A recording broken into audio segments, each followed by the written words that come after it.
México, miércoles 3 de diciembre de 2025. Hoy vamos a desentrañar una aparente contradicción en la visión de país para los próximos años. Por un lado, una mano abierta al mundo para atraer inversión a través del nearshoring. Y por otro, un puño firme del Estado para consolidar el control sobre sectores clave como la energía. Veremos cómo esta tensión se manifiesta en la economía, la regulación y hasta en la salud pública. A ver, arranquemos por lo que parece ser la columna vertebral de la nueva estrategia económica. Un impulso sin precedentes a las micro, pequeñas y medianas empresas, las famosas MIPYMES. Sí. Los documentos que tenemos son muy claros. Estas empresas no son un actor secundario, son el escenario principal. Representan más del 99% de los negocios y generan casi el 70% del empleo formal. Es una cifra enorme. Y toda la artillería de la banca de desarrollo como Bancomext, INAFIN, se está apuntando hacia ellas para el próximo sexenio. Y es fundamental entender qué significa eso. Cuando hablamos de Bancomext y de Nafin, no hablamos de un banco comercial que busca el mayor rendimiento. Su mandato es otro. Claro. Son el brazo financiero del Estado para ir a donde la banca privada no va. O bueno, no se atreve. El diagnóstico es que las MIPYMES están ahogadas por la falta de acceso a crédito. Sin financiamiento, simplemente no pueden crecer, no pueden innovar, no pueden competir. Lo que estos programas buscan es romper ese cuello de botella. Pero entonces, si el problema principal es la falta de crédito para las empresas que ya existen aquí, ¿cómo encaja en todo esto el famoso nearshoring? Ajá. ¿No es un riesgo desenfocar los esfuerzos, tratando de atraer empresas de fuera, en lugar de fortalecer primero a las de adentro? Digo, parece que son dos objetivos que podrían competir entre sí. Al contrario, y esa es la clave de la estrategia. Son dos caras de la misma moneda. El nearshoring no es solo para que vengan empresas extranjeras a instalarse y ya. ¿Ok? La verdadera apuesta es que esas grandes empresas que lleguen no operen en un vacío. La idea es construirles un ecosistema de proveedores locales robustos. Y ahí, justo ahí, es donde entran las MIPYMES. Ah, ya veo. El plan de Nafin lo dice explícitamente. Usar el nearshoring para que México se convierta en un polo de manufactura avanzada.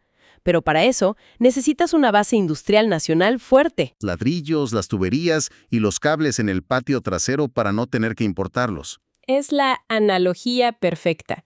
Y la urgencia viene de un dato que es francamente alarmante y que se menciona en el plan de Bancomext. Cerca del 50% de todo lo que México exporta a Estados Unidos no cumple con los requisitos de contenido regional del TEMEC. Un momento, ¿el 50%?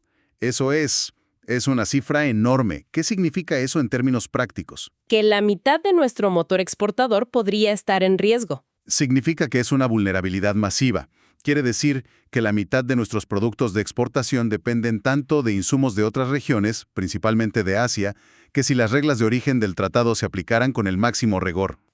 O si las cadenas de suministro globales vuelven a fallar como en la pandemia, una parte gigantesca de nuestra economía podría, griparse. Wow. Por eso, el impulso a las MIPYMES no es una política social, es una necesidad de supervivencia económica para anclar de verdad las cadenas de valor en territorio nacional. Con esa perspectiva, los números cobran otra dimensión. Los documentos hablan de una base de crédito, solo de Nafin, de más de 467,000 millones de pesos para 2024, apoyando a más de 500,000 de empresas. Las metas para 2030 son de un incremento sustancial. Sí. ¿Es esto suficiente para mover la aguja a nivel nacional o es apenas el comienzo? Es una inyección de capital muy significativa, diseñada para tener un efecto multiplicador. La idea no es solo que Nafin preste directamente, sino que sirva como garantía para que la banca comercial también se anime a prestarle a este sector. Ajá. Es el primer paso para cambiar la estructura productiva del país. Pero claro, para que esas MIPYMES y las grandes empresas del nearshoring puedan operar, necesitan algo fundamental: energía confiable y con reglas claras. Exacto.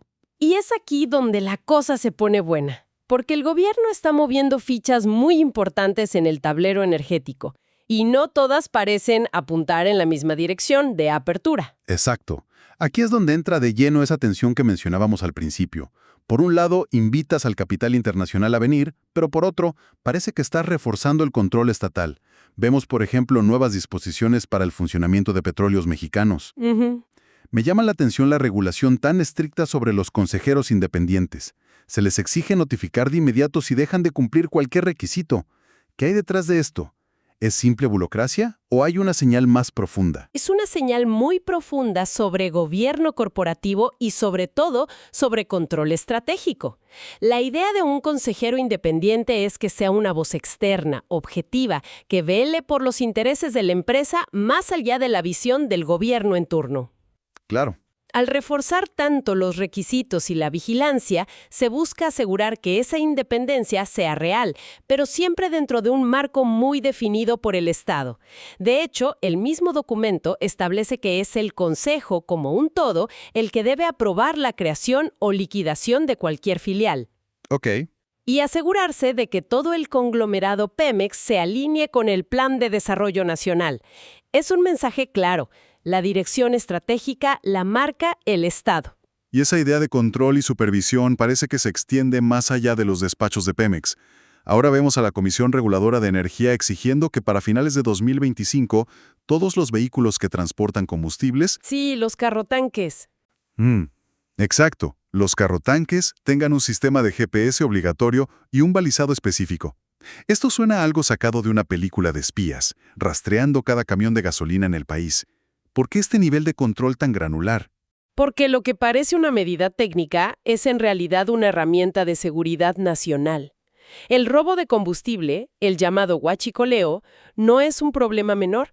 Es una industria criminal que le cuesta miles de millones al país y que financia a otras organizaciones delictivas. Cierto. Garantizar la trazabilidad y geolocalización de cada litro de combustible desde que sale de la refinería hasta que llega a la estación de servicio es una de las formas más efectivas de combatir ese mercado ilícito. Es cerrarles el paso. Es un juego del gato y el ratón, y el Estado está intentando usar la tecnología para ganar. Entendido, es una lucha contra un mercado negro.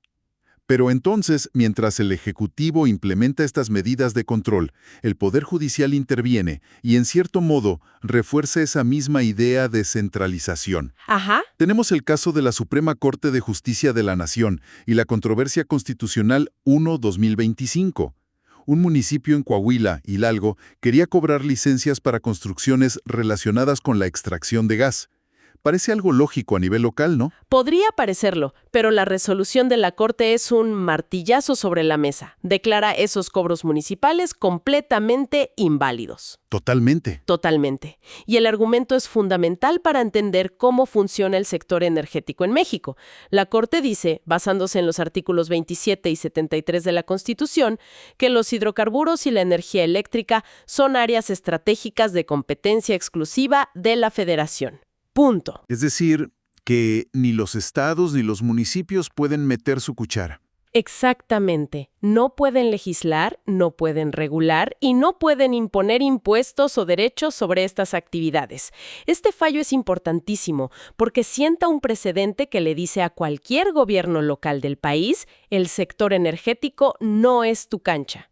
Reafirma un control federal férreo sobre toda la cadena, desde la extracción hasta la distribución. Pero aquí volvemos a la tensión inicial. Si eres un inversor extranjero pensando en el nearshoring para instalar una megafábrica, necesitas energía. Y este tipo de fallos, aunque dan certeza a nivel federal, ¿no podrían generar preocupación? Es una buena pregunta.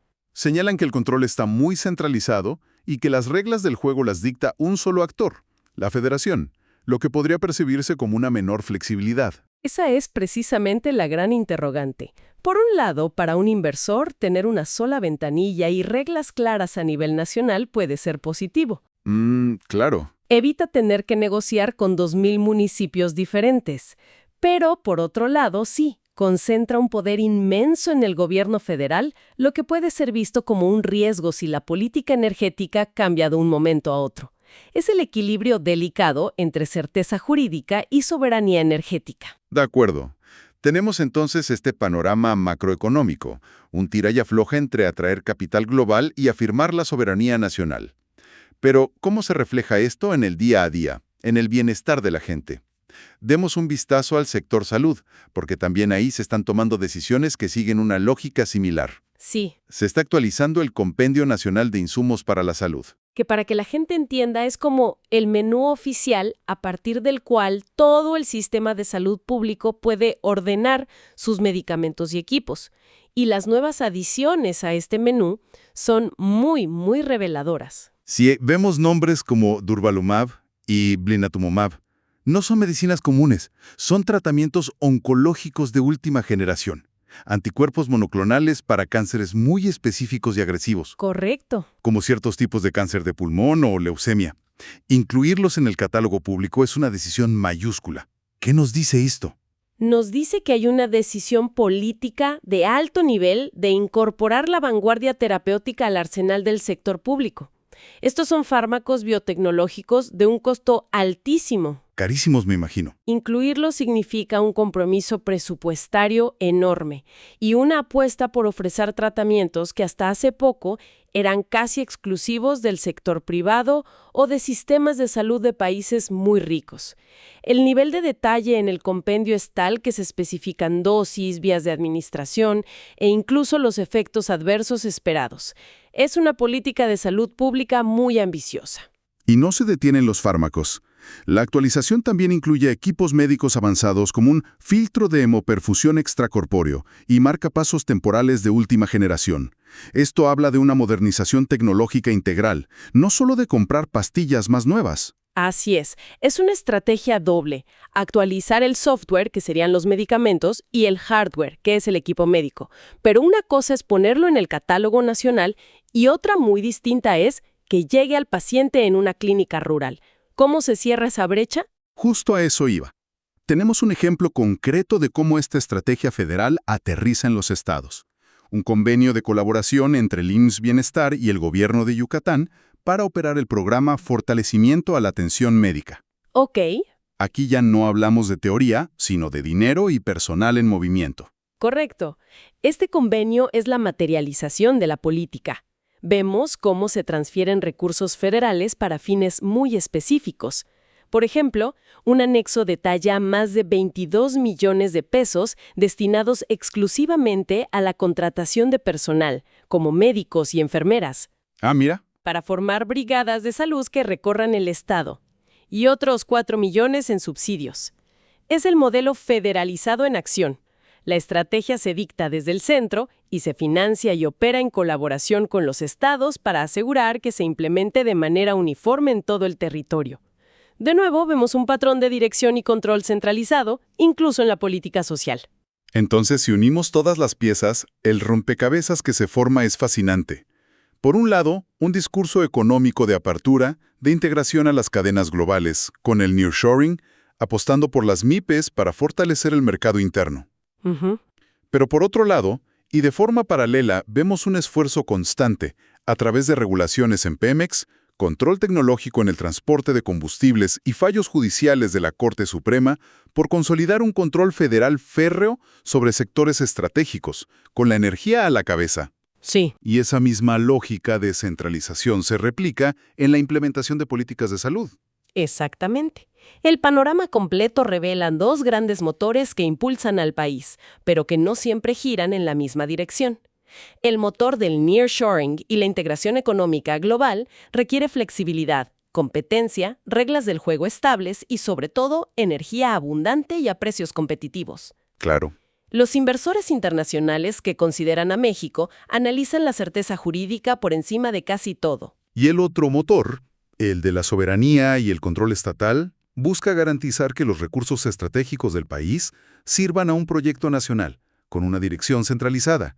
Esto puede chocar directamente con las demandas de ese capital internacional. Ahí está el nudo del asunto. La pregunta que queda flotando en el aire y que probablemente definirá la próxima década no es si estas dos grandes líneas estratégicas van a chocar, sino cómo se gestionará esa colisión. ¿Será posible equilibrar la imperiosa necesidad de atraer miles de millones de dólares en inversión con una doctrina de soberanía energética que, como hemos visto, se está reforzando en todos los frentes, desde el regulatorio hasta el judicial? Encontrar una respuesta pragmática a esa pregunta será el mayor desafío.